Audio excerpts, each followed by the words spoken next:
नमस्कार दोस्तों, मैं हूं नम्रता, आपकी पॉलिटिकल साइंस एजुकेटर एट अड्डा 24/7 CUET टाइटंस। और आज हम पढ़ने वाले हैं era of one party dominance, जो आपके बोर्ड एग्जाम्स में ना, जो आपके पॉलिटिकल साइंस की सेकंड बुक है, politics in India since independence, उसका सेकंड चैप्टर है ये। और अगर आप CUET UG पॉलिटिकल साइंस देने वाले हो तो उसमें भी आपके सिलेबस का सेकंड टॉपिक यही है, era of one party dominance. तो इस चैप्टर को हम शुरुआत करते हैं, चैप्टर की शुरुआत करते हैं। चैप्टर का जैसे नाम है, era of one party dominance, यानी एक पार्टी के डोमिनेंस का जो पूरा एरा था, जो पूरा टाइम पीरियड था, उसके बारे में हम पढ़ेंगे। और क्यों था उसके बारे में हम पढ़ेंगे, उसका आउटकम क्या हुआ इस बारे में हम जानेंगे, और वो पर्टिकुलर पार्टी थी कौन सी ये भी जानेंगे हम इन दिस चैप्टर। तो शुरुआत होती है भारत में लोकतांत्रिक शासन प्रणाली की स्टैब्लिशमेंट, या फिर स्टैब्लिशमेंट करने से। तो जब भारत आजाद हुआ था ना इन 1947, तो भारत के साथ और भी कई देश थे जो आसपास हमारे, वो भी आजाद हुए थे। जैसे कि 1947 में ही कौन आजाद हुआ था हमसे अलग होके, पाकिस्तान। और 1948 में आजाद हुआ था श्रीलंका। लेकिन इन लोगों ने कहा ना कि हम अभी अपने यहाँ डेमोक्रेटिक फॉर्म ऑफ गवर्नमेंट नहीं लाएंगे, क्योंकि इससे हमारे देश को खतरा हो सकता है, हमारे देश की यूनिटी को खतरा हो सकता है। क्योंकि इनका मानना ये था कि अगर हम लोगों को चुनने देंगे कि लोकतांत्रिक शासन है, आप खुद ही अपनी सरकार चुनो, तो लोगों में मतभेद हो जाएगा, इससे देश और फ्रेगमेंटेशन देश में हो जाएगा, तो ये हमारी यूनिटी के लिए बहुत बुरा है। लेकिन भारत क्या था, डिटरमाइंड था, इंडियाज चॉइस, स्वतंत्रता आंदोलन, लोकतांत्रिक मूल्यों के प्रति गहराई से प्रतिबद्ध थे। हमारा देश पूरी तरह से डिटरमाइंड था कि हमारे यहाँ कौन सी शासन प्रणाली होगी, डेमोक्रेसी, यानी डेमोक्रेटिक फॉर्म ऑफ गवर्नमेंट ही रहेगा भारत में। अब डेमोक्रेटिक पॉलिटिक्स क्या होता है, अलग अलग हितों और नीति विकल्पों के बीच सार्वजनिक हित तय करने का माध्यम बनेगा। मतलब अलग अलग लोग क्या सोचते हैं, क्या नहीं सोचते हैं, उन सब का एक मतलब, अगर हम डेमोक्रेसी स्टैब्लिश करेंगे तो डेमोक्रेसी में क्या होता है, लोग खुद ही चूज कर लेते हैं कि कौन उनकी गवर्नमेंट होगी, कैसी उनकी पॉलिसीज आएंगी, उनकी चुनी हुई गवर्नमेंट ही बनाएंगी। तो इसलिए ना जो बाकी देशों को क्या लगी एक प्रॉब्लम कि हमारी यूनिटी के लिए खतरा है डेमोक्रेसी, भारत ने इस प्रॉब्लम में ही ढूंढ लिया solution. Democracy was not treated as a problem, politics was seen as a way of solving collective problems in India. तो भारत में इस चीज को, जिसे और देशों ने समझा क्या एक प्रॉब्लम, हमारी यूनिटी के लिए है खतरा, हमें तोड़ सकते हैं फ्रेगमेंट्स में, तो भारत ने कहा कि नहीं भाई, हमारे यहाँ डेमोक्रेसी ही रहेगी। और अगर हम डेमोक्रेसी रखेंगे तो लोग खुद ही चूज कर लेंगे कि उनका नेता कैसा हो, उनके जो जैसे चाहते हो वैसा हो। तो हम लोगों के हाथों में ही दे देते हैं ये बार कि आप ही चूज कर लो आपका नेता कैसा। ऐसे में देश विखंडित होने से बच जाएगा। भारत ने इस चीज को सोल्यूशन समझा। कॉन्स्टिट्यूशन हमारा कब आया, 26 नवंबर 1949 में कुछ यानी 16 आर्टिकल्स अडॉप्ट कर लिए गए कि चलो इस दिन हमारा संविधान आ गया है। लेकिन पूरी तरह से लागू कब हुआ, 24 जनवरी 1950 को साइंड हुआ और 26 जनवरी 1950 को इन्फोर्स हो गया, पूरी तरह से हमारा संविधान लागू हो गया, जिसमें कहा गया कि हमारी सरकार क्या होगी, डेमोक्रेटिक बेस्ड होगी, डेमोक्रेसी बेस्ड होगी। ठीक है। अब 26 जनवरी का ही डेट क्यों चुना गया, क्योंकि 1930 में कांग्रेस ने 26 जनवरी के दिन क्या घोषित कर दिया था, पूर्ण स्वराज, कि हम पूर्ण स्वराज, फुल्ली इंडिपेंडेंट है। तो उस पर तभी तो हम फुल्ली इंडिपेंडेंट हो नहीं पाए ना। तो उस देश को, उस डेट को रिस्पेक्ट करने के लिए, उसको एक सम्मान देने के लिए जो पूरा हमारा संविधान लागू किया गया, वो 26 जनवरी 1950 को लागू किया गया। तो जब संविधान लागू हो गया और उसमें ये तय हो गया कि हमारे यहाँ डेमोक्रेटिक फॉर्म ऑफ गवर्नमेंट होगी, तो उसके बाद क्या चुना गया, इलेक्शन कमीशन की स्थापना हुई जनवरी 1950 में। दिस इज अ क्वेश्चन जो आपके एग्जाम्स में आ सकता है। तो 1950 में इलेक्शन कमीशन की स्थापना हुई और हमारे पहले चीफ इलेक्शन कमिश्नर कौन बने, सुकुमार सेन, यानी head of election commission Sukumar Sen रहे। ये भी आपके एग्जाम में आता है कि हमारे फर्स्ट चीफ इलेक्शन कमिश्नर कौन थे। ठीक है। तो 1950 में जब संविधान लागू हो गया, उसके बाद इलेक्शन कमीशन की स्थापना हो गई 1950 में ही, और 1950 में ही हमारे फर्स्ट चीफ इलेक्शन कमिश्नर यानी सुकुमार सेन भी चुन लिए गए। ठीक है। अब देखो, फर्स्ट जनरल इलेक्शन जब संविधान लागू होने के बाद उसमें जब तय हो गया कि हाँ भाई लोकतंत्र ही रहेगा, तो हुआ हमारे यहाँ पहला जनरल इलेक्शन। कब हुआ, 1951 और 1952 में। इसे हम बोलते हैं 1952 का इलेक्शन बिकॉज मोस्ट अब द इलेक्शन कब हुआ? 1952 के जनवरी और फरवरी में। स्टार्ट हो चुका था अक्टूबर 1951 में ही, लेकिन पूरा ज्यादातर जगहों पे इलेक्शन कब हुआ? 1952 के जनवरी और फरवरी में, इसलिए हम इसे जनरल इलेक्शन 1952 बोलते हैं। खैर, तो 1951-52 में हमारा पहला जनरल इलेक्शन हुआ। किस बेस पे हुआ? देखो कितने एलिजिबल वोटर्स थे, 17 करोड़। और इतने लोग क्यों थे एलिजिबल वोटिंग के लिए? क्योंकि हमारे यहाँ थी universal adult franchise, be it men be it women, be it men be it women. अगर कोई भी 21 प्लस है, आज ये एज घटा के 18 कर दी गई है, पर तब 21 था। 21 प्लस जो भी होंगे वो वोट करने के लिए एलिजिबल थे। तो ऐसे टोटल लोग थे 17 करोड़। और चुना किन्हें जाना था? 489 लोकसभा सीट्स थी, यानी 489 एमपीज को चूज किया जाना था, जिसमें से 3200 एमएलए होते थे, मतलब 3200 member of legislative state government जो थी, उनमें से उनके जो एमएलए थे वो 3200 को चुना जाना था। फिर देखो 15% एलिजिबल वोटर्स ही लिटरेट थे। लिटरेट, एजुकेटेड नहीं कहा जा रहा है। लिटरेट का मतलब जो मुश्किल से पढ़ पा रहे थे कि क्या लिखा है क्या नहीं लिखा है, या मुश्किल से अपना नाम लिखना जिन्हें आता था। तो ऐसे 15% लोग थे। और 85% लोग ऐसे थे जिन्हें अपना नाम भी लिखना नहीं आ रहा था, वो इलिटरेट थे। एक होता है ना एजुकेटेड। अब देखो एजुकेटेड है तो जो बहुत सारी चीज़ों के बारे में डीप नॉलेज हो, जिसके पास बहुत पढ़ाई करी हो, समझ लो आसान भाषा में। पर लिटरेट का मतलब ना जो बहुत मुश्किल से थोड़ा बहुत, जिससे बस शब्द का ज्ञान हो कि हाँ ये लिखा है, अपना नाम हम लिख लेता हो।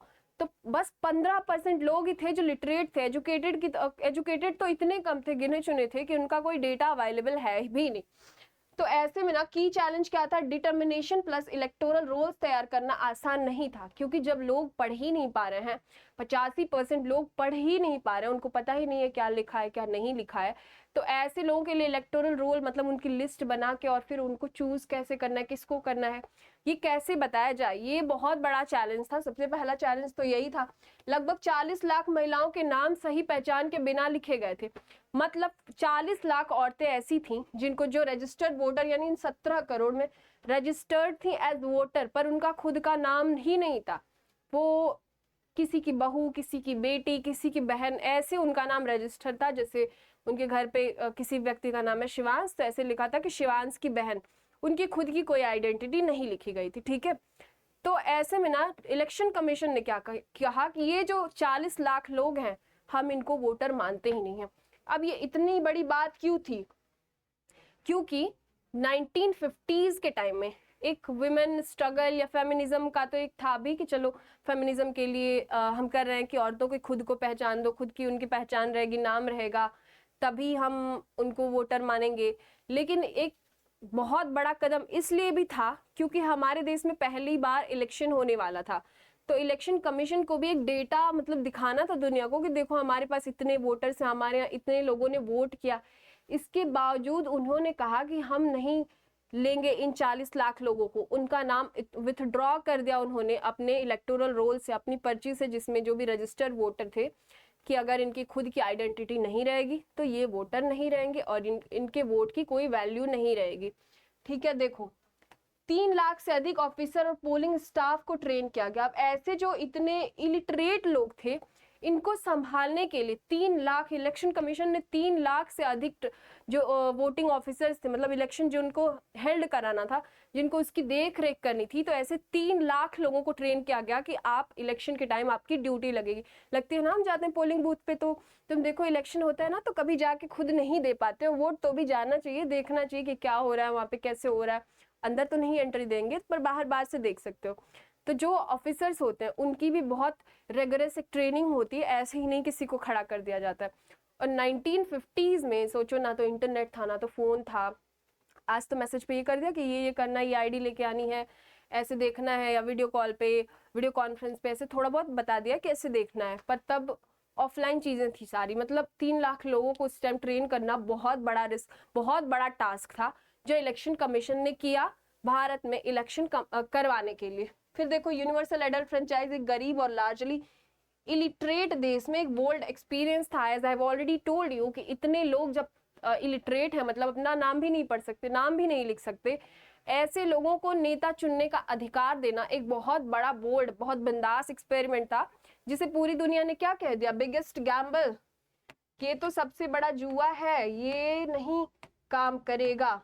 ठीक है, कुछ ऐसी पत्रिकाएं थी, कुछ ऐसे न्यूज़पेपर्स थे जिन्होंने कहा, द ऑर्गेनाइजर नाम की एक पत्रिका थी, द ऑर्गेनाइजर, इन्होंने कहा कि पंडित जवाहरलाल नेहरू, यानी जब जो तभी के जो इंटरिम गवर्नमेंट के प्राइम मिनिस्टर थे, उनको कहा कि ये जिंदा ही इसलिए रहेंगे कि देखेंगे कि किस तरह से ये जो डेमोक्रेसी एस्टैब्लिश करी है इन्होंने इंडिया में, इसका किस तरह से मजाक उड़ता है, किस तरह से ये फेल होती है बहुत बुरी तरह से। ये पंडित जवाहरलाल नेहरू जीवित रहेंगे और देखेंगे इसके फेलियर को। ठीक है, तो इतना बड़ा एक्सपेरिमेंट था ये, जो यूनिवर्सल एडल्ट फ्रेंचाइज था एक इलिटरेट और ब्रॉडली इलिटरेट देश में। ठीक है, फिर हम देखते हैं अब वोटिंग शुरू हो गई। 3 लाख लोगों को उन्होंने ट्रेन कर दिया, किन्होंने, इलेक्शन कमीशन ने 3 लाख लोगों को ट्रेन कर दिया। उसके बाद शुरू हो गई कि वोटिंग, अब चलो भाई सारी तैयारी वैयारी हो चुकी है, अब हम इलेक्शन करवाते हैं, वोट डलवाते हैं। तो वोट डलवाया कैसे जाए, जैसे मैं आपको बार बार बता रही हूँ, उनको तो नाम वाम ही नहीं पढ़ने आ रहा था। तो 1951-52 में जो फर्स्ट जनरल इलेक्शंस हुए, तो उसमें क्या पद्धति थी कि पर कैंडिडेट, यानी जितने कैंडिडेट हैं उनका एक बॉक्स तैयार किया गया। ठीक है, और बॉक्स के ऊपर उनका एक चुनाव चिन्ह उन्हें दिया गया, जो उस बॉक्स के ऊपर लगा दिया गया। यानी हर कैंडिडेट के लिए एक स्टील का बॉक्स होता, हर पोलिंग बूथ पे हर कैंडिडेट के लिए एक स्टील का बॉक्स होता, जिसपे उनका जो भी चुनाव चिन्ह होता वो छपा रहता। और जो भी जाते थे वोट करने, वो एक खाली पर्ची, क्योंकि लिखने नहीं आता था ना 85% लोगों को, तो वो खाली पर्ची, अगर उनको जिस पार्टी को भी चूज करना था उसके बॉक्स में वो खाली पर्ची डाल देते थे। ठीक है, तो इस तरह 51-52 यानी जो फर्स्ट जनरल इलेक्शन हुए इंडिया के, इस तरह हुए। अब देखो, इसमें आपकी एनसीईआरटी की बुक में एक स्टोरी दी है जो बहुत इंटरेस्टिंग है, इसलिए मैं आपको सुना देती हूँ।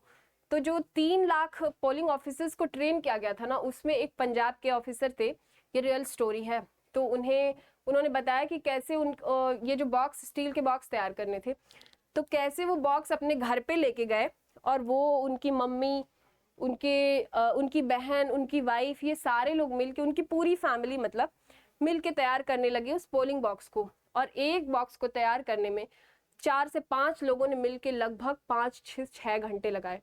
ऐसे में सोचो, आप आगे देखेंगे कि हर जगह पे, लगभग हर सीट पे 4 से 5 कैंडिडेट होते थे, और हर पोलिंग बूथ पे 4 से 5 कैंडिडेट के लिए बक्से, यानी 4-5 बक्से तैयार करना कितना बड़ा टास्क रहा होगा। और ये भी जानते हैं कि एक बक्से को तैयार करने में 5 से 6 घंटे। सोचो, फर्स्ट जनरल इलेक्शन करने में कितनी मशक्कत, कितना स्ट्रगल आज भी है, ऐसा नहीं है कि चीजें बहुत आसान हो गई, पर फर्स्ट वाला तो मतलब अलग ही लेवल का स्ट्रगल चल रहा था उसमें। तो खैर 1951-52 में जनरल इलेक्शन इस तरह से हुए कि बक्से पे कैंडिडेट का जो भी चुनाव चिन्ह होता था वो रहता था, उसमें खाली पर्ची, सादी पर्ची डाल देते थे जो भी वोटर्स थे। उसके बाद लगभग 2 इलेक्शन ऐसे ही हुए, फर्स्ट 2 इलेक्शन। उसके बाद बैलेट पेपर कैरिड, उसके बाद बैलेट पेपर आने लगा, जिसपे नाम होता था, चुनाव चिन्ह होता था, उस पर ठप्पा लगाते थे। फिर आगे हम देखते हैं 1990s के बाद से ईवीएम, इलेक्ट्रॉनिक वोटिंग मशीन शुरू हो गए, और entire country has shifted to EVM. 2004 तक लगभग पूरा देश ईवीएम पे ही, 1990 से शुरू हो गया इलेक्ट्रॉनिक वोटिंग मशीन यूज करने का दौर, लेकिन 2004 तक सारा मतलब पूरे देश में ही इलेक्ट्रॉनिक वोटिंग मशीन यूज करी जाने लगी। ठीक है, अब पहला इलेक्शन, जनरल इलेक्शन किस तरह से, कितने मशक्कतों के बाद हुआ था, ये तो हमने जान लिया, बाद में सारी चीजें अब सॉर्ट आउट हो चुकी हैं।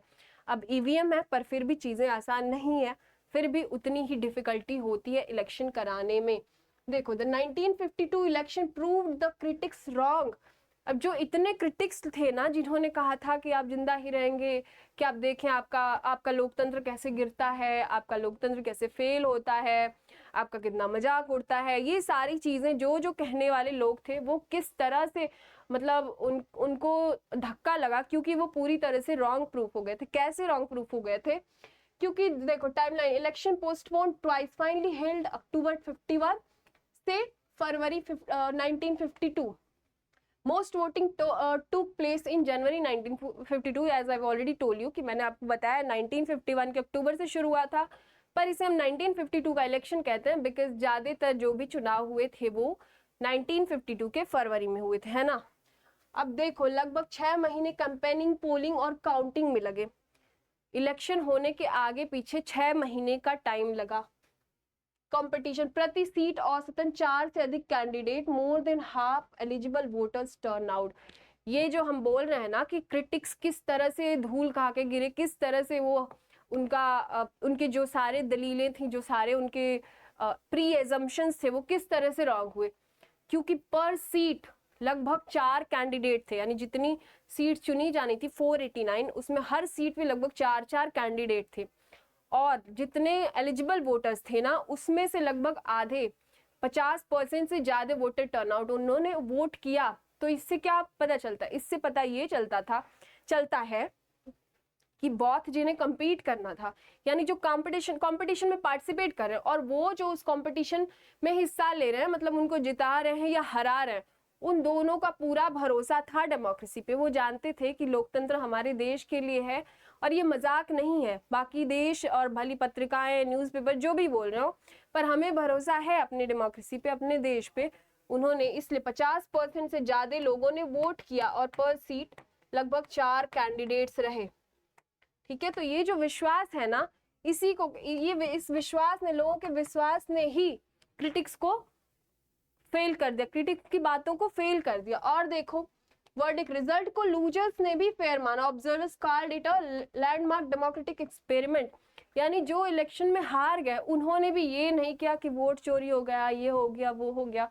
उन्होंने भी बहुत डिग्निटी के साथ अपनी हार को स्वीकार किया और उन्होंने माना कि हमारे संविधान ने डेमोक्रेसी या लोकतांत्रिक व्यवस्था अपनाई है जो, वो पूरी तरह से ठीक है। अगर हम हारे हैं तो ठीक है, वो भी अनुचित नहीं हो रहा, हमारे साथ कुछ भी अनफेयर नहीं हो रहा है, सारी चीजें। उन्होंने भी विश्वास जताया अपने इस अब जो भी डेमोक्रेसी और जो भी इलेक्शन था, उन्होंने भी पूरा उसमें भरोसा दिखाया।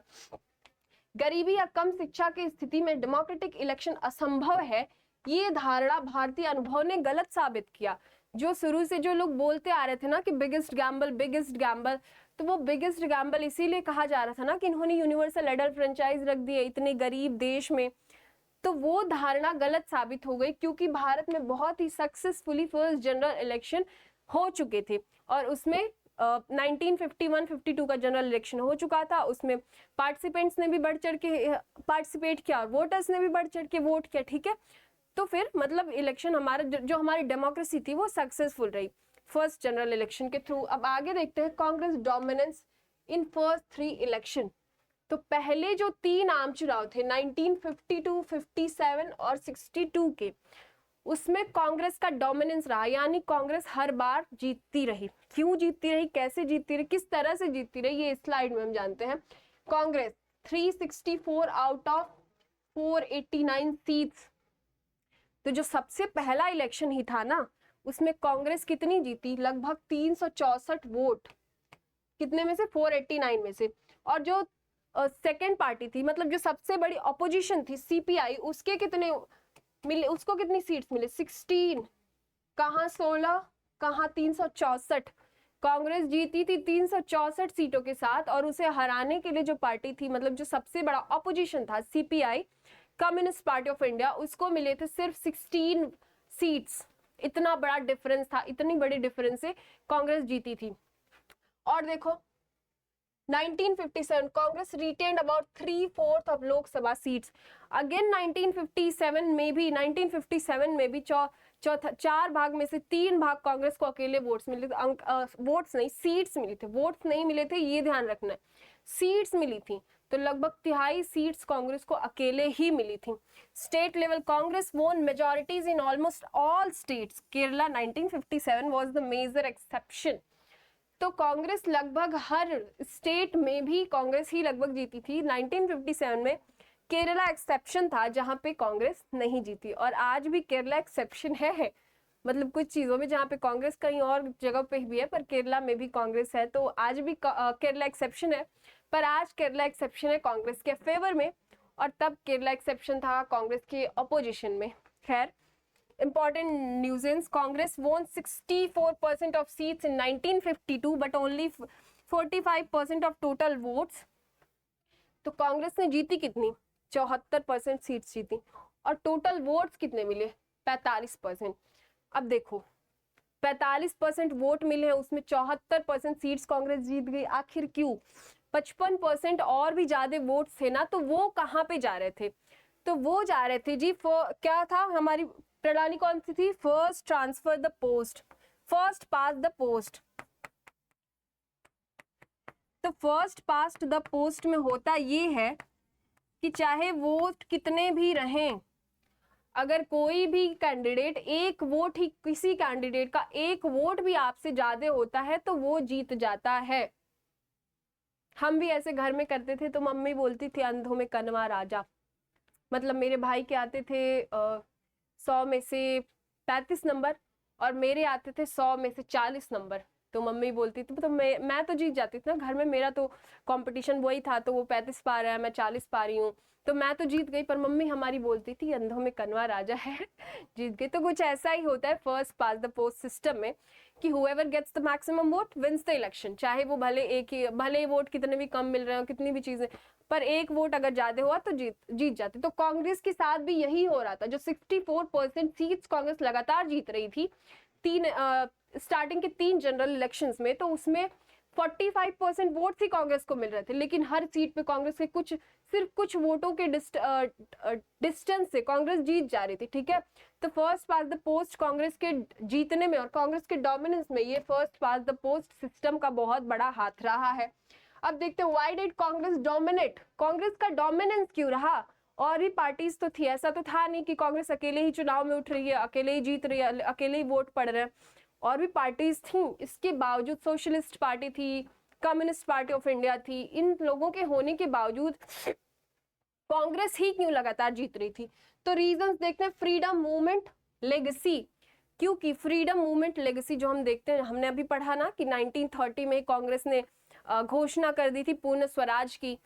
तो कांग्रेस फ्रीडम स्ट्रगल्स में हमेशा से आगे रही और कांग्रेस का नाम ऐसा था जिसे लोग घर घर जानते थे कि कांग्रेस नाम की एक पार्टी है और इन्होंने हमारे लिए स्वतंत्रता संग्राम में बढ़ चढ़ के भाग लिया। तो कांग्रेस की एक ये लेगेसी रही कि उन्होंने फ्रीडम स्ट्रगल में बहुत बढ़ चढ़ के भाग लिया था, या फ्रीडम स्ट्रगल के टाइम से ही वो एक पॉपुलर डेमोक्रेटिक पार्टी रहे थे। फिर देखो organization, a country wide network including local level organization give Congress a first of the blocks advantage. यानी वही स्वतंत्रता संग्राम में पार्टिसिपेट करना ही एक रीजन रहा, क्योंकि उसके पहले तो वही हुआ था ना, इलेक्शन तो हुए नहीं थे। तो इसलिए घर घर लोग जानते थे कि कांग्रेस है। तो वो जो उसको कांग्रेस की जो पहचान बन चुकी थी ना, वो भी कांग्रेस के डोमिनेंस में आज बार बार जीतने में एक बहुत ज्यादा बड़ा योगदान दे रही थी। फिर देखो Nehru plus broad appeal, Jawaharlal Nehru popularity plus Congress inclusive character strengthened its electoral reach. अब कांग्रेस का क्या है? Inclusive character strength. Inclusive character strength का जवाहरलाल नेहरू पॉपुलर थे, ये हमारे देश में आपकी बुक में भी एक कॉन्सेप्ट दिया गया है हीरो वर्शिप की। भारत में भी प्रेजेंट में हीरो वर्शिप के कुछ एग्जाम्पल्स चल रहे हैं जो आप मुझे बताना कमेंट में। पर खैर हम इस पे फोकस करते हैं अपने चैप्टर पे, because that is very broad for you. तो जवाहरलाल नेहरू के लिए एक कॉन्सेप्ट दिया गया हीरो वर्शिप का, क्योंकि वो बहुत ज्यादा पॉपुलर थे, लोग उन्हें जानते थे। तो पंडित जवाहरलाल नेहरू का जो फेस था ना, उसकी वजह से भी कांग्रेस बार बार जीत रही थी। और ये जो इनकी इंक्लूसिव कैरेक्टर स्ट्रेंथ है, ये हम नेक्स्ट स्लाइड में जानेंगे कि क्या था। तो इंक्लूसिव शॉर्ट में बताती हूँ। इंक्लूसिव कैरेक्टर स्ट्रेंथ का मतलब हर वर्ग के लोग थे कांग्रेस में। ठीक है, तो इस वजह से कोई ऐसा नहीं फील कर पाता था कि मेरे जैसा नहीं है, सबको लगता था हाँ मेरे जैसा भी एक आदमी तो है ही कांग्रेस में। अब देखो FPTP इफेक्ट, यानी first past the post effect, जो मैंने आपको लास्ट स्लाइड में बताई कि एक ही वोट से कांग्रेस, ऐसा नहीं था कि हर जगह कांग्रेस को 100 में से 99 वोट मिल रहे हैं, सेकंड पार्टी को एक ही वोट मिल रहा है। हर जगह वही 35-40 वाला आंकड़ा रहता था, तो थोड़े वोटों के अंतर से कांग्रेस जीत जाती थी हर जगह। तो ये बहुत ज्यादा, कांग्रेस 45% वोट, 74% सीट्स।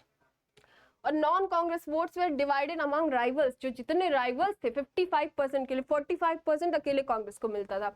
और जो 55% अदर जो वोट्स थे, मतलब बचे हुए वोट्स थे, वो उनके लिए कई लोगों में मारामारी हो रही थी। कई पार्टीज थी, सोशलिस्ट पार्टी, CPI थी, और भी बहुत छोटे छोटे इंडिपेंडेंट लीडर्स थे।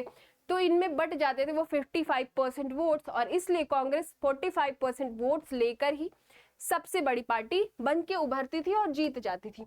देखो कांग्रेस का जो हम इंक्लूसिव पढ़ने वाले हैं, केरला 1957 कम्युनिस्ट विक्ट्री।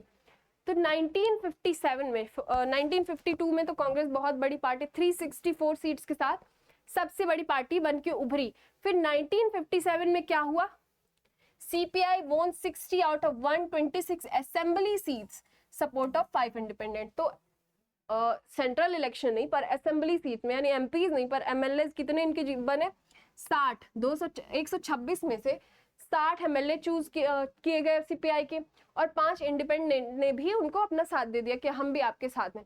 तो इस तरह से केरला में बन के, जैसे मैंने कहा ना एक्सेप्शन था केरला 1957 में कांग्रेस के अपोजिशन में, तो वहां पे बनी CPI की गवर्नमेंट और EMS नंबूदरीपाद बने चीफ मिनिस्टर, जो वहां के जो CPI के मेन लीडर थे। ठीक है, लिबरेशन स्ट्रगल। अब कांग्रेस ने क्या किया, कांग्रेस जो हमें हर जगह पे जीतते आ रही थी, और 1957 के इलेक्शन में भी कांग्रेस हर जगह जीती थी, बस केरला को छोड़ के सेंट्रल लेवल पे भी और ज्यादातर स्टेट्स में कांग्रेस जीती थी।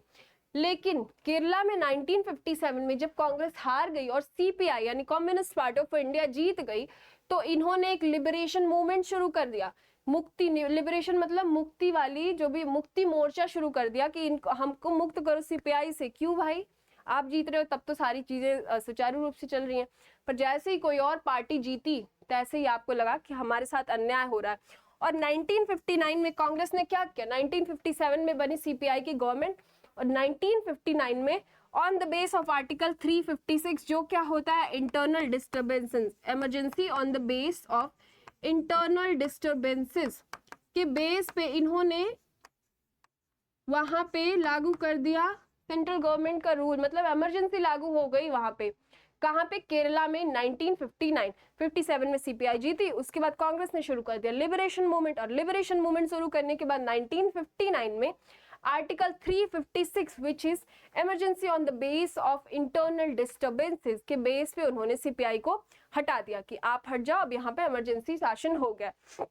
तो ये डिसीजन ना कॉन्स्टिट्यूशनल इमरजेंसी पावर के मिसयूज के प्रमुख कंट्रोवर्शियल एग्जांपल्स में आता है। एक हम 1975 का जानते हैं, सबसे बड़ा इमरजेंसी पावर्स के यूज का सबसे बड़ा कंट्रोवर्शियल केस, पर ये जो इन्होंने 1959 में हारने के बाद CPI को हटा दिया इंटरनल डिस्टर्बेंसेस वाले इमरजेंसी के बेस पे, ये भी इमरजेंसी पावर्स के मिसयूज का बहुत बड़ा एग्जाम्पल है। ठीक, अब देखो socialist party, democratic socialism as an alternative. Socialist party थी कांग्रेस से, जो कब बनी थी, ये कांग्रेस में से ही निकले थे 1948 में। ये अपोजिशन भी नहीं थी, मेन अपोजिशन नहीं थे, मेन अपोजिशन कौन बार बार निकल रहा था, CPI। लेकिन फिर भी ये एक इंपॉर्टेंट पार्टी रही बिकॉज ओरिजिन इनका क्या हुआ, 1948 में कांग्रेस से ही अलग होके इनका ओरिजिन हुआ। फिर आइडियोलॉजी इनकी क्या थी, democratic socialism criticised Congress for favouring capitalist landlords and neglecting worker peasants. तो इन्होंने कहा कि कांग्रेस पार्टी कैपिटलिस्ट हो रही है और ये वर्कर और पीजेंट यानी जो गरीब लोग हैं उनको नेग्लेक्ट करके बस अमीरों की ओर ध्यान दे रही है। तो सोशलिस्ट पार्टी इनकी आइडियोलॉजी इसलिए इतनी ज्यादा मायने रखती है क्योंकि इन्होंने एक डोमिनेंट पार्टी के खिलाफ आवाज उठाया कि कांग्रेस गलत कर रही है, ऐसा सोशलिस्ट पार्टी ने कहा। फिर देखो 1955 में Congress adopted the goal of socialist pattern of society making the socialist alternative harder to distinguish. अब इनके जो भी इनका क्रिटिसिज्म के बाद ना 1955 में कांग्रेस ने अडॉप्ट कर लिया कि हम सोशलिस्ट रहेंगे, तो इनके लिए चीजें मुश्किल हो गई क्योंकि जिस चीज के बेस पे ये लड़ रहे थे कि नहीं है नहीं है नहीं है, वो तो हो गई थी। लेकिन फिर भी बार बार मैं यही बोल रही हूँ कि इनका नाम इसलिए इंपॉर्टेंट है because they dared to criticise the biggest party of that era, that is Congress party. फिर देखो Ram Manohar Lohia, Jayaprakash Narayan, Ashok Mehta, Acharya Narendra Dev and SM Joshi were notable leaders of which party? Socialist party, जो 1948 में कांग्रेस से ही अलग हुई थी।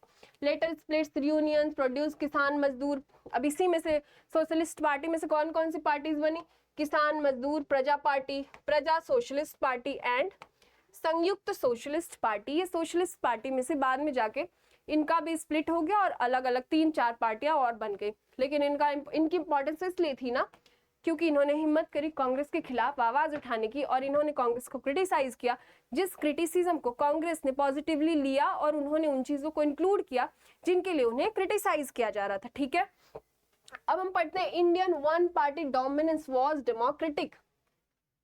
वन पार्टी डोमिनेंस और भी देशों में थे, किन में थे? Myanmar, Belarus, Egypt and Eritrea, China, Cuba, Syria, ऐसे और भी देश थे तब के और अभी के जहां पे वन पार्टी डोमिनेंस रही है, यानी एक पार्टी, कोई भी एक पॉलिटिकल पार्टी का प्रभुत्व रहा है, वो दबदबा बना के रखे। लेकिन भारत में ये चीज जो थी ना, वन पार्टी डोमिनेंस, ये क्या थी? ये डेमोक्रेटिक थी, यानी और पार्टीज के पास भी ऑप्शन था कि आप जीत सकते हो, सरकार बना सकते हो।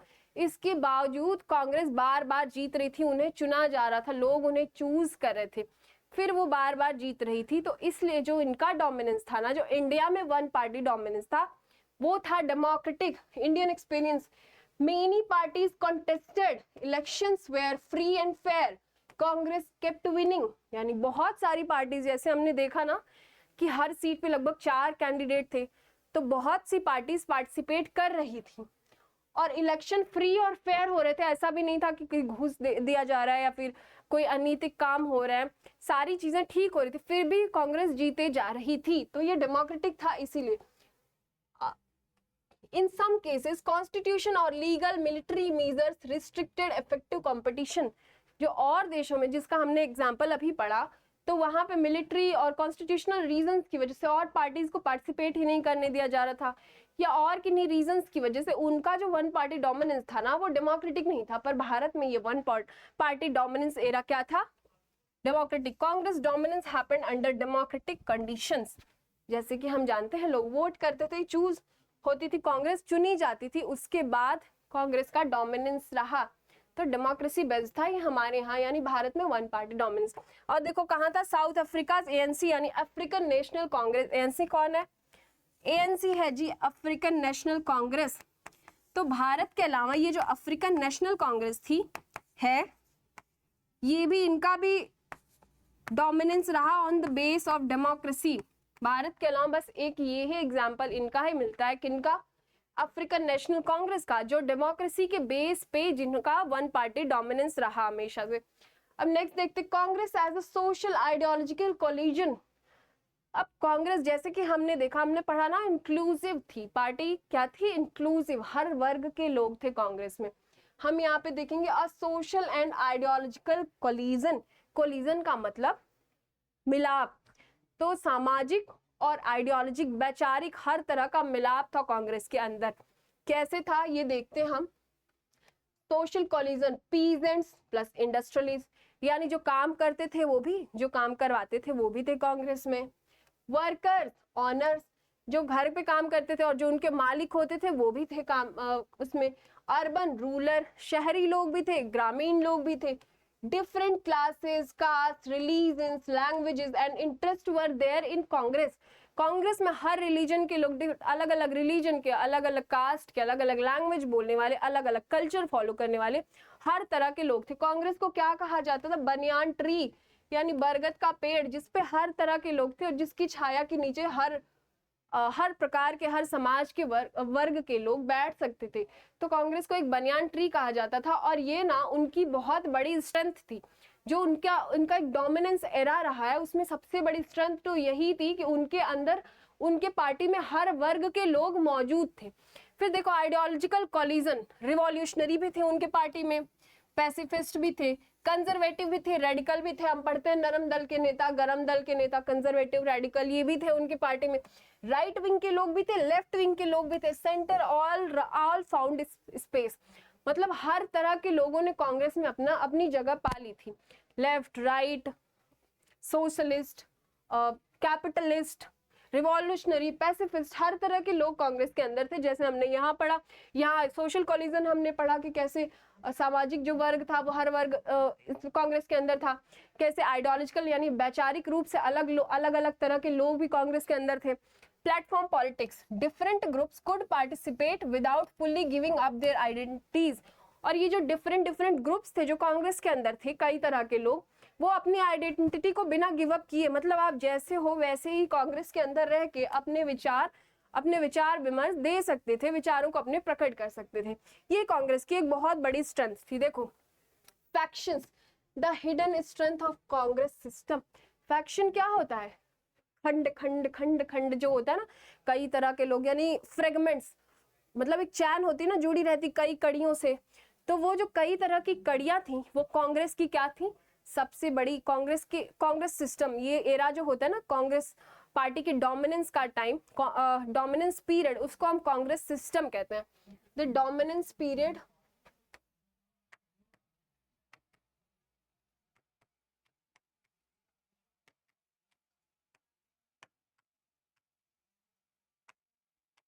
तो ये कांग्रेस सिस्टम के सबसे बड़ी स्ट्रेंथ, सबसे बड़ा रीजन यही था कि उसमें हर तरह के लोग थे। क्यों थे? अब ये सबसे बड़ा उनकी स्ट्रेंथ क्यों थी? मतलब इसकी वजह से उनको वो वीक भी हो सकते थे, मतलब आपस में फूट पड़ जाती, सब एक दूसरे से नफरत करने लग जाते, तो पार्टी कई हिस्सों में बंटते जाती, तो मतलब ये तो उनकी सबसे बड़ी कमजोरी हो सकती थी। लेकिन इसके बावजूद ये उनकी सबसे बड़ी स्ट्रेंथ कैसे बनी, ये हम देखते हैं। तो देखो accommodation, coalition like Congress avoided extreme positions and sought compromise. तो क्योंकि वो एक्सट्रीम पोजीशन पे नहीं जाते थे कि हम बस रूरल, अब रूरल और अर्बन है, तो कांग्रेस एक्सट्रीम पोजीशन नहीं कोई अपनाती थी कि चलो एकदम पूरी तरह से रूरल ही हो जाओ या पूरी तरह से अर्बन ही हो जाओ। वो क्या देखते थे? सॉर्ट कॉम्प्रोमाइज, कि कॉम्प्रोमाइज करके कोई बीच का रास्ता देख लेते हैं। तो ये उनकी एक स्ट्रेंथ थी, जो उनके अंदर फ्रेगमेंट्स थे, बहुत तरह की कड़ियां थी, उसका एक ही एग्जाम्पल था कि वो एक्सट्रीम पोजिशन में नहीं जाते थे, वो कॉम्प्रोमाइज कर लेते थे, एडजस्टमेंट कर लेते थे। फिर देखो factions, leaders groups with different interest stayed inside the party rather than becoming separate opposition. अब जो तरह तरह के लोग थे, पैसिफिस्ट, रिवॉल्यूशनरी, कैपिटलिस्ट, सोशलिस्ट, वो ना कांग्रेस के अंदर ही थे, अपने विचार वहीं पे देते थे, उनके विचारों के बेस पे कांग्रेस जो भी पॉलिसीज बनाती थी वो बनाती थी। वो टूट टूट के अलग पार्टीज नहीं बना लेते थे, मतलब कुछ अलग पार्टीज बनी थी कांग्रेस की और बाद में जाके कांग्रेस ओ, कांग्रेस आर भी बन गई। लेकिन इन द बिगिनिंग जब कांग्रेस एरा चल रहा था या जब डोमिनेंस चल रहा था कांग्रेस का, तो ये सारे लोग कांग्रेस के अंदर ही थे, वहीं पे अपने विचार जो भी देते थे, व्यक्त करते थे, और उनके बेस पे कांग्रेस जो भी, मतलब जो पार्टीज पॉलिसीज बनती थी वो उनके बेस पे बनती थी। अब देखो internal competition worked as a balancing mechanism, opposition parties often influenced policies from the margins. तो जो कांग्रेस के अंदर ये कई तरह के लोग थे ना, ये बैलेंस कर देते थे चीजों को, जैसे मैंने रूरल और अर्बन का एग्जांपल दिया कि एडजस्ट कर लेते थे, बीच में कुछ भी एक्सट्रीम नहीं होता था, वो आपस में ही कि देखो अमीर बता देता, जो भी ऑनर था, पीजेंट था, वो बता देता था कि वर्क करने में, इंडस्ट्रीज में वर्क करने में ये प्रॉब्लम आती हैं। जो इंडस्ट्रियलिस्ट था वो बता देता था कि इंडस्ट्रीज को चलाने में ये प्रॉब्लम्स आती हैं, तो ये नहीं कर सकते। पीजेंट्स बताता था ये नहीं कर सकते।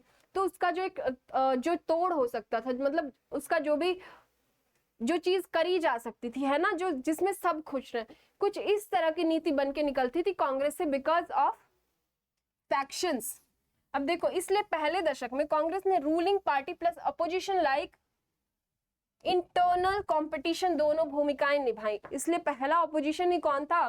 CPI, communist party of India, जिसको 16 सीट्स मिली थी, उनकी भी जरूरत नहीं थी। कांग्रेस के अंदर ही ऑपोजिशन भी था, रूलिंग पार्टी भी थी, मतलब वही लोग एक दूसरे को अपोज भी करते थे, नहीं भाई ये नहीं करो, नहीं भाई ये नहीं करो, और वही लोग रूल भी करते थे कि नहीं ये होना चाहिए, ये नहीं होना चाहिए। ठीक है, देखो इमरजेंस ऑफ ऑपोजिशन पार्टीज। अब अभी तक तो कांग्रेस की अपोजिशन कोई बहुत स्ट्रॉन्ग पार्टी नहीं थी, पर इमरजेंस कैसे होता है और किनका किनका होता है वो देखते हैं। तो रोल क्या था opposition parties? Sustained criticism of Congress policies and practices. इनका रोल यही था ना कि आप जो कांग्रेस की पॉलिसीज बन रही हैं उनको क्रिटिसाइज करो, ठीक है, और उनकी टोकन रिप्रेजेंटेशन ने डेमोक्रेटिक अल्टरनेटिव्स को अलाइव रखा और रूलिंग पार्टी पर चेक्स बनाए रखा। तो ये जो रूलिंग पार्टी भी कंट्रोल, अपोजिशन रहता है तो उनपे कंट्रोल रहता है, वो खुद को निरंकुश नहीं होने दे सकते, तो इसलिए अपोजिशन पार्टी बहुत इंपॉर्टेंट रोल प्ले कर रही थी। 1960-70s की राजनीति में कई अपोजिशन पार्टीज ने आगे महत्वपूर्ण भूमिका निभाई। इंटर पार्टी रिस्पेक्ट भी शुरुआती दौर में दिखा। अंबेडकर और Shyama Prasad Mukherjee interim government first cabinet में शामिल हुए। नेहरू ने सोशलिस्ट लीडर से भी संवाद रखा, यानी जो अंबेडकर और श्यामा प्रसाद मुखर्जी थे ये लोग दूसरे पार्टी के थे, लेकिन इंटरिम गवर्नमेंट में, यानी जो पहली अस्थायी सरकार बनी थी, उसमें बहुत अच्छे इनके संबंध बने रहे और इन लोगों ने भी कैबिनेट का हिस्सा ये लोग भी बने। और देखो why it mattered, anti democratic resentments को अल्टरनेटिव पॉलिटिकल चैनल्स मिले, न्यू लीडर्स ग्रूम्ड हुए, कांग्रेस के अंदर बैलेंस पावर प्रभावित हुआ। That is why an opposition party was needed and was compulsory. तो देखो मेजर अपोजिशन पार्टीज कौन थे, क्विक कंपैरिजन। तो देखो पहला तो यही था सीपीआई, जो सेकंड मतलब जो कांग्रेस के बाद जीतता था और जिसने 1957 में केरला में गवर्नमेंट भी बनाई। तो 1952 में 16 लोकसभा सीट्स के साथ लार्जेस्ट अपोजिशन पार्टी। 1951 में इन्होंने सीपीएम ने क्या किया, चूज इलेक्टोरल पार्टिसिपेंट ऑन। और 1964 में ये स्प्लिट हो गए, यानी सीपीआई दो खंडों में बट गए। एक तो सीपीआई ही रही, कम्युनिस्ट पार्टी ऑफ इंडिया, और दूसरी बन गई सीपीआईएम यानी communist party of India Marxist. M का मतलब होता है मार्क्सिस्ट। ये दो टुकड़ों में बट गए। फिर देखते हैं दूसरी कौन थी, socialist democratic socialism, presence across states but electoral success limited to pockets, multiple splits and rule. और दूसरी जो सोशलिस्ट पार्टी ऑफ इंडिया थी, जो 1948 में कांग्रेस से अलग हो गई थी, वो थी। तीसरी कौन थी, भारतीय जनसंघ, जो आज का भारतीय जनता पार्टी है, ये भारतीय जनसंघ से ही निकला है।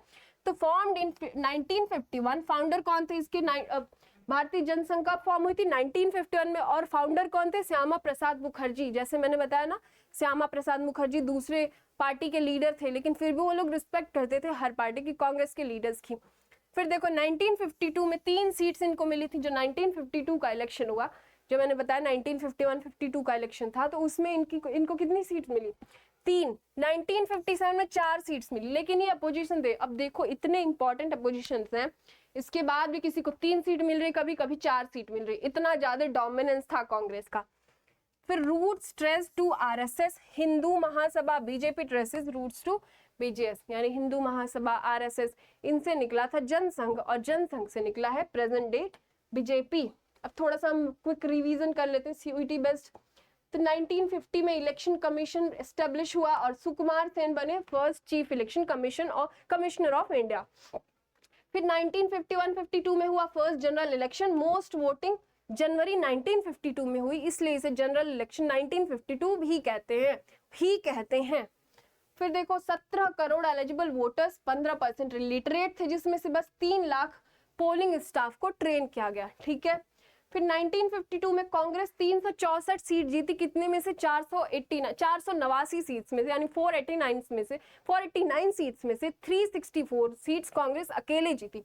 और लोकसभा सीट और सीपीआई कितनी जीती, यानी जो बिगेस्ट अपोजिशन पार्टी थी कम्युनिस्ट पार्टी ऑफ इंडिया, उसको मिले 16 सीट्स। 1952 में कांग्रेस 45% वोट पर 74% seats because of first past the post system की वजह से कांग्रेस बस 45% वोट्स पाकर भी 74% सीट जीतती थी, क्योंकि जो दूसरे 55% वोट थे ना, वो कई पार्टीज में, कई लीडर्स में, कई कैंडिडेट्स में बट जाते थे, ठीक है। 1957 CPI led government in Kerala, first communist government formed through democratic election in the world। तो जो CPI led यानी सीपीआई की जो गवर्नमेंट बनी थी केरला में 1957 में, वो कहीं भी एक कम्युनिस्ट पार्टी की पहली सरकार थी जिसे डेमोक्रेटिक फॉर्म से यानी लोकतंत्र के द्वारा, चुनाव के द्वारा चुना गया था। इसके पहले ये लोग वो जबरदस्ती मतलब वायलेंस के बेस पे ही अपनी सरकार बनाते हुए आए थे। फिर 1959 में Kerala communist ministry dismissed under article 356। जैसे मैंने बताया, इंटरनल डिस्टर्बेंस वाली जो इमरजेंसी होती है अंडर आर्टिकल 19, अंडर आर्टिकल 356 के उसके बेस पे केरला में इमरजेंसी लागू कर दी गई और सीपीआई के गवर्नमेंट की जो 1957 में बनी थी उन्हें डिसमिस कर दिया गया। फिर देखो, Congress is equal to social plus ideological coalition factions accommodation within the party. अब कांग्रेस की जो डोमिनेंस एरा रही, उसका रीजन यहाँ पे दिया है कि सोशल प्लस आइडियोलॉजिकल, हर तरह के लोग थे, फैक्शंस थे, इस वजह से कांग्रेस लगातार जीतती रही। फिर Congress system competition often operated with in the ruling Congress, यानी कांग्रेस के अंदर ही जो कंपटीशन होता था, जैसे मैंने कहा pacifist, revolutionary, peasants, industrialist, socialist, capitalist, सारे कांग्रेस के अंदर ही थे। तो उनके अंदर, इसलिए उसको कांग्रेस सिस्टम ही कहा जाने लगा कि अपोजिशन भी यही है, रूलिंग पार्टी भी यही है, पूरी तरह से कांग्रेस का ही सिस्टम हर ओर से चल रहा था। One party dominance in India happened with competitive democratic election बाकी जैसे हमने देखा कि चाइना, क्यूबा और भी जगह पे वन पार्टी डोमिनेंस रही, लेकिन भारत का एग्जाम्पल इसलिए इंपॉर्टेंट है कि यहाँ पे ये प्रैक्टिस हुई डेमोक्रेसी के बेस पे, यानी यहाँ पे मौका दिया गया और भी पार्टीज को। स्टिल कांग्रेस बार बार चूज करी जा रही थी, इसलिए इनका यहाँ पे जो वन पार्टी डोमिनेंस था वो डेमोक्रेसी बेस्ड था, डेमोक्रेटिक फॉर्म ऑफ गवर्नमेंट पे था। And that's all for the video, thank you for watching.